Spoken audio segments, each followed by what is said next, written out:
Did you personally see they had no feet? I'm not sure. When they boarded, the bus light was dim. I didn't notice their feet. But thinking back, it seemed like they glided along, not like normal people. Anything else to add? Comrade, I heard. All of them are dead now. Is that true? I cannot disclose details. I'll just say we found 4 bodies on the bus. But according to you, there should have been 7 people on the bus. It must be those 3 in coats. They were ghosts. They killed the driver. At this point, Kwok An became hysterical, his face pale, eyes red as if about to cry. The memory of that night seemed to terrify him immensely. The interrogating officer quickly calmed him and paused the session. Seizing the opportunity, I signaled Min and pulled him into the hallway. Brother Min, could there really be ghosts? I shuddered, my voice trembling. Kwok An's account was too vivid, especially from a university student, making it easier to believe. Min smirked with sarcasm. Ghosts do exist, but only in people's minds. I pondered. You mean Kwok An is lying? He shook his head, his eyes sharp. Not necessarily, but what he saw isn't necessarily the truth. Seeing my confusion, Min patted my shoulder and laughed. Don't overthink it, Hung. We'll uncover the truth. You just take notes. Who knows? Maybe there really are ghosts? Kwok An's testimony yielded no significant clues, only adding a layer of supernatural fog to the case. But Min showed no worry. For him, such bizarre incidents were perhaps routine in his profession. Personally, I was chilled to the bone. Kwok An's emotions were too intense, drawing me into his obsession. I intended to ask Min more, but a young police officer rushed over. Comrade Min, representatives from the Hanoi bus enterprise have arrived. Min stubbed out his cigarette and followed the officer to another interrogation room. I quietly trailed behind, filled with curiosity. The Bus 35 case shocked public opinion, making the Hanoi bus enterprise a state-owned unit managing Route 35 unavoidably accountable. They promptly sent the area supervisor and the on-duty driver to coordinate with the district police. Oddly, on the night of the incident, the night shift driver had swapped with the day shift driver. The night shift driver thus escaped harm, becoming a key investigation subject. When Min and I entered the interrogation room, the session had just begun. What was your relationship with the victim driver? I and Brother Hung both drove Route 35. I on night shift, he on day. A few days ago I was ill, so I asked him to swap. Who would have thought this would happen? Do you feel more sorrow or relief? If not for the swap, you'd be the one in the morgue now, right? Comrade officer, how can you say that? Brother Hai and I have been close for over a decade, like family. How could... Don't get agitated. I'm just asking. You've worked together for 13 years. Occasional swaps are normal, but a month before the incident, you swapped continuously, even for entire weeks. Very unusual. From experience, many cases occur among close acquaintances. Comrade, I'm innocent. I really had reasons. The driver shouted in agitation. The neighborhood committee reported that, over the past month, you stayed home sleeping and didn't go out. Swapping shifts just sleep? Speak. What are you hiding? Confess honestly for leniency. I was truly scared. The night shift on Route 35 is eerie, so I asked Brother Hai to cover.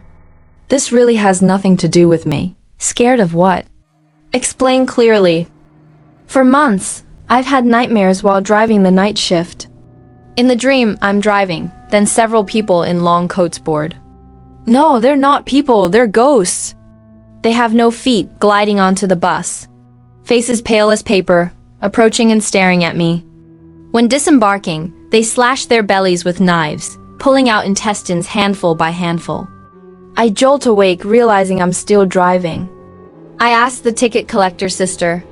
She said I hadn't slept at all. Just nightmares scared you that much. Comrade, those dreams felt too real. Each time I woke later. First at Kaojai Station, then Bachkoa Jiap Bat. Getting closer to the final stop at Thatch That. If it reaches the end, would they stay on the bus forever? Would they take me with them? I was terrified. Since the dreams, my face grew paler, body listless. I saw a traditional doctor. He said I lacked young energy. Isn't that ghostly possession? So you swapped with Brother Hai? At first, just a few days to rest, but seeing Brother Hai fine, I risked returning to night shift. Who knew the dreams continued? I dared not drive anymore, swapped a whole week, and scrambled to transfer to the repair department.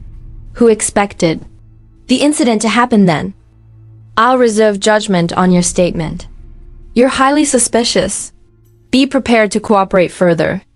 Comrade, I'm truly innocent. Outside in the hallway, I muttered to Min, this driver's words don't seem fabricated. Is this really supernatural?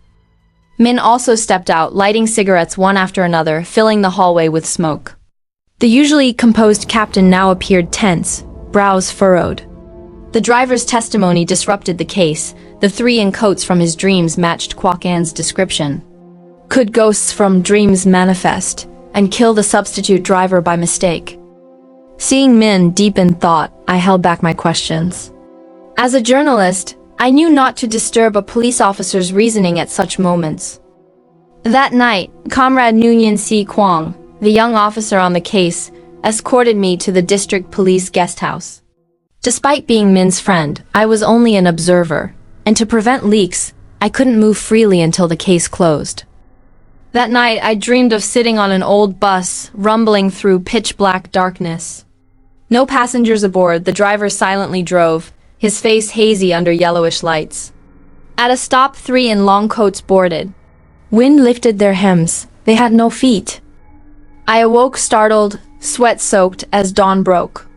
After washing up, I hurried back to the police station to follow developments. Today's interrogations were more routine. The driver's wife, bus enterprise officials, Kwok An's teachers and friends, regular route 35 passengers.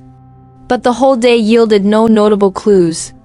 One detail weighed on me. The ticket collector was single, orphaned early, unmarried. When she died, no one claimed her body.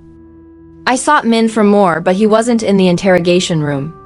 Glancing into the hallway, I saw him arguing intensely with Si Kwong, face flushed, suppressing his voice to avoid shouting. Say it again, Kwong. Min growled, clenching his fist. Truly, we couldn't find her, Comrade Min. The neighborhood reported no such person. No recent missing reports either. Si Kwong stammered, voice quivering under Min's angry glare. Min fumed. Impossible. An elderly woman like that regularly riding a fixed route, with neighbors and family, did she fall from the sky? Si Kwong bowed his head, voice fading. Really none. I wouldn't dare hide. One more thing, Comrade Min. He hesitated, the young couple who died on the bus. We couldn't identify them either. No agency reported two such missing persons. Min was stunned but composed himself. Couldn't find? Are they all secret agents? Perhaps visitors from provinces to Hanoi. Kwong, recheck train and bus station passenger lists. Especially this elderly woman, she's highly suspicious. Also, don't rule out Kwok An lying. Dig deeper into him. Eavesdropping a while, I grasped the situation. I approached, offering Min a cigarette. Brother Min, what's going on? Min glared. What are you doing out here? Nothing. I grinned. I heard everything. The elderly woman who saved Kwok An, named Tai, doesn't exist. Min sighed, knowing he couldn't hide. Yes. Don't write about it. If a word leaks, I'll block your newsroom door, and make sure you regret it. I nodded dismissively, curiously pressing. So the case is suspended? A ghost bus carrying non-existent people? Min snorted coldly, resolute, just beginning. I've requested experts from superiors. We'll sketch the elderly woman's portrait based on Kwok An's description. Wait and see, either Kwok An or the woman has issues. Portrait reconstruction? I asked Si Kwong, who explained it's a technique to draw suspects from witness descriptions. I was surprised. I didn't expect Hanoi police to employ such modern methods. The next afternoon, an artist from the Industrial Fine Arts Academy was invited to the district police, sketching a kindly elderly woman with silver hair and a benevolent face based on Kwok An's account. Copies were made and sent to area police stations for investigation.